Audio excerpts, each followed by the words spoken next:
Hi, I'm Phantom, and I just ended my live stream for Halloween where I played Amnesia and Swamp Simulator.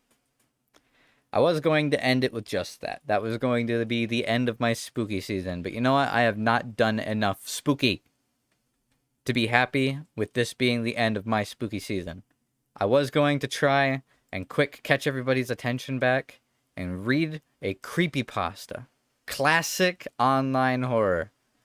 But everybody had already left, so I ended the stream. And I'm going to record this instead, as you can tell by the fact that I'm uploading this on YouTube. And yeah, sorry if I stutter a lot. Sorry if I don't do too great. I will try to be as atmospheric and interesting as possible. But I am still partially blind, so I do read words wrong sometimes. However, this one is called A Trick-or-Treater Has Been Coming to My House Every Night. It's not Halloween yet. A little bit of a long name. Mr. Creepypasta read this and it was about 20 minutes long, so that's about how long I expect it's going to be. So I'm going to start the music and I'm just going to read. Enjoy, have a great Halloween, and yeah, here I go.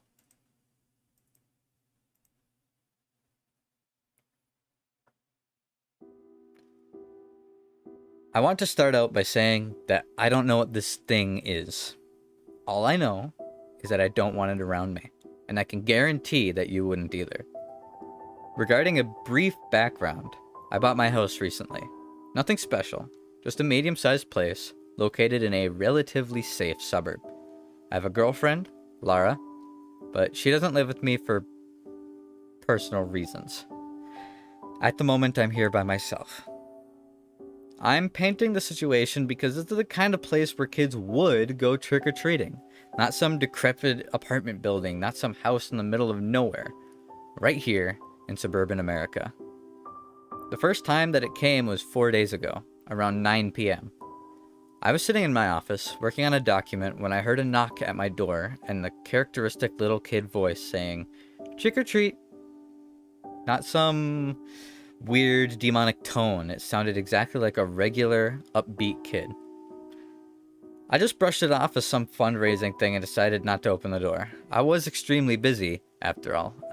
Out of curiosity, I peeked out my window, seeing as the kid, dressed up in some kind of a Grim Reaper costume, walked down the street. Off the bat, there were two weird things about this. First of all, there were no adults with him. I didn't get a look at his face, but there was no way he was older than 5. Second of all, he didn't knock on any other doors. I watched as he walked past every other house until disappearing at a turn. Despite the obscurity of this, it was still a pretty sad night. But nothing that I thought about for too long. It didn't come back again until the following night. And this is where the detour to hell fucking no territory begins. I was out with Laura. We were both drunk when we got back. It was late as hell, so we decided to put on a horror movie before heading off to bed. About halfway into the film, I heard a knock at the door. An upbeat "trick or treat" followed. Lara was quick to react. "What the fuck?" I remember her whispering to me. I hadn't told her about the first time it happened. It didn't seem noteworthy. After all, I looked at her without saying anything and just put a finger up to my lips. It was barely even a conscious decision. It almost felt instinctive at the time. I got up from the couch and made my way over to the door. Quietly, I looked through the peephole, seeing the same thing in the Grim Reaper outfit from before. It was wearing a mask, so I still couldn't see its face. I really wanted to ignore it, but at the same time, I just thought it was a kid, you know? Not to be rude, but what if he wasn't right or something? You know? In any case, I reluctantly opened the door. It didn't move or say anything at first, so I asked it something along the lines of, "Are you okay? Do you need anything?" No response. Alright then.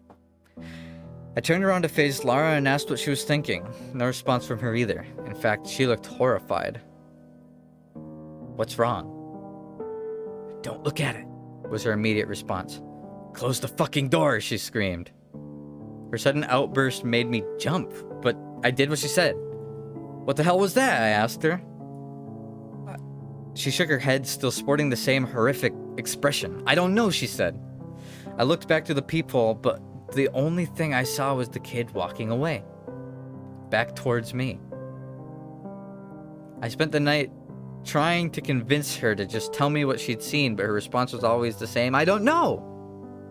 At a point, she just screamed at me to stop. I told you, all right? I don't not know. That was all I could get out of her. She just didn't know. Whatever the hell that meant. She left immediately. The next morning, and it was pretty obvious to me that she wasn't coming back for a while. I did get a parting text from her, though.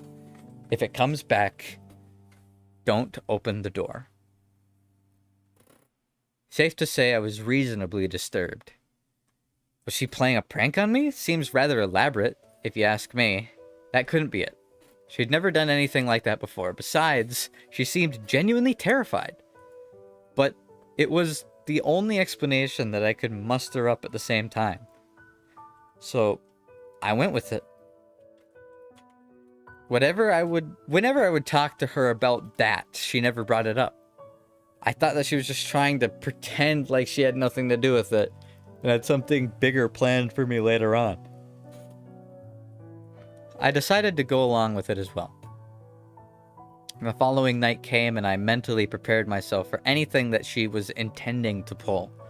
I decided to stay in order to get some work done. It was around midnight and I was ready to head downstairs to play some Xbox before bed. Then I heard it. Trick or treat. Now, if Laura was the one doing this, then she would have wanted me to ignore it. But I would catch her off guard if I actually opened the door, right? The kid was probably one of her cousins or something. Weird that she's making him stay out so late, but hey, anything to scare me, I suppose.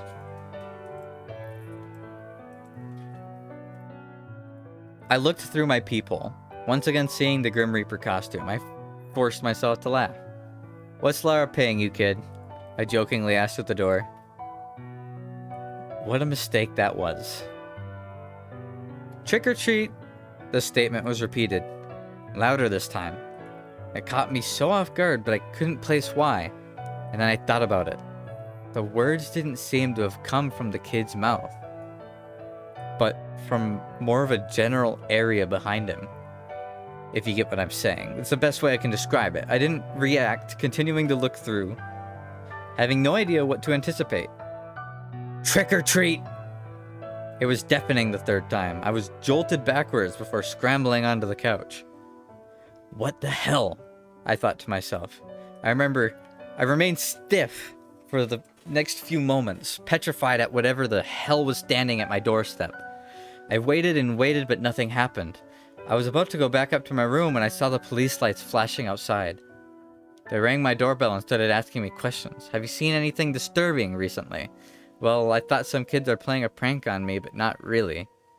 What was I supposed to say to him?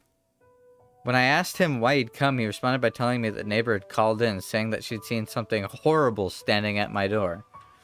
No descriptions beyond that, just something horrible. The cop eventually decided that the woman was just off her rocker, but to call if anything else had happened, and I thanked him and he left. The next day I rang my neighbor's doorbell hoping to get some answers. I could hear somebody moving around inside, but nobody ever came.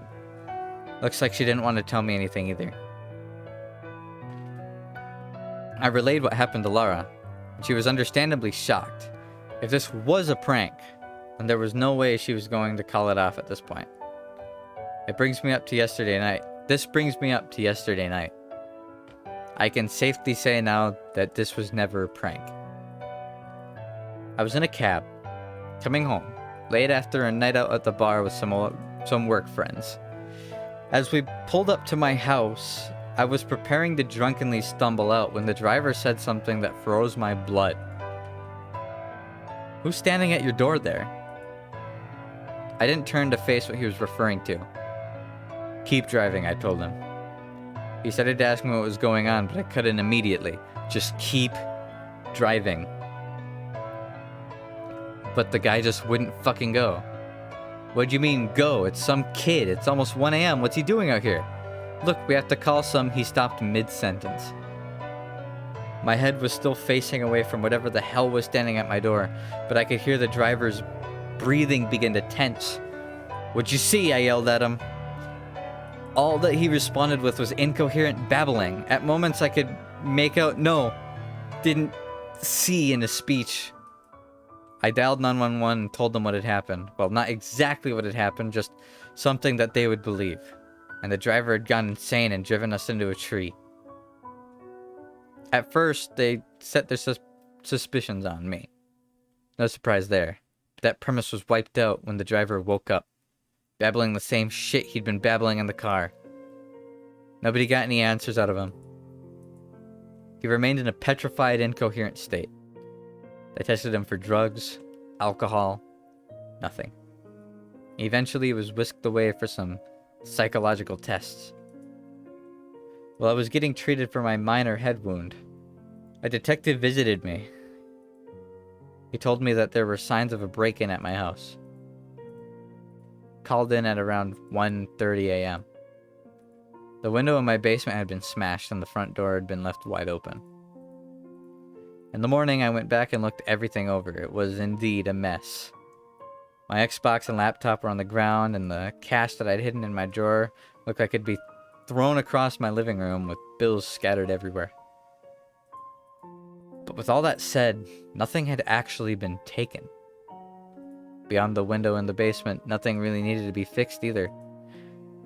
It looked as if whoever was in the process of stealing my shit when they dropped everything and ran out the front door. That was the law enforcement's conclusion.